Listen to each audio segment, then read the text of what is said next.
A few days ago, Senator Max Baucus, who was one of the authors of the Obamacare legislation, has said that we're headed for a giant train wreck on that, because that is the most confusing mishmash mess that the federal government has probably ever created. And in addition to his statement that we're headed for a train wreck, the largest insurer in Maryland just requested a 25% premium increase, because they say their costs are going to go up so much under the so-called Obamacare, what they had misnamed as the Affordable Care Act, which is, we're finding out, is very unaffordable.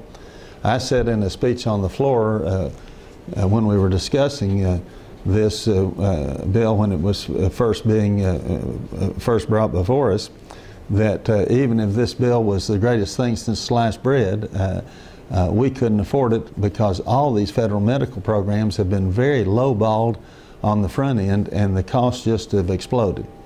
In fact, I'm old enough to remember when medical care was cheap and affordable, and doctors even made house calls, and we were closer to universal care then, before the federal government got into it.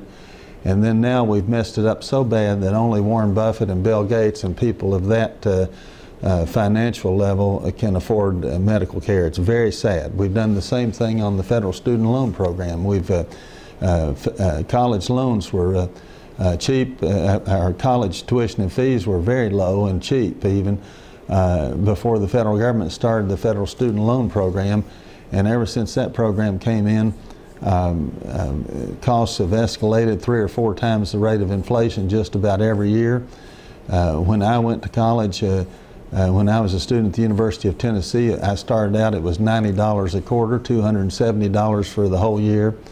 It's ridiculous what we've done to the students of this country and their families. When I was a student, both in undergraduate and law school, hardly anybody ever borrowed money to go to school, to go to college. They could work part-time and pay all their expenses. Now, it seems that almost every college student in this country gets out with a huge debt, and that's all thanks to the federal government trying to help people. So I'll simply close by saying, if you want to do something in the most wasteful, inefficient, uneconomical way possible, turn it over to the federal government.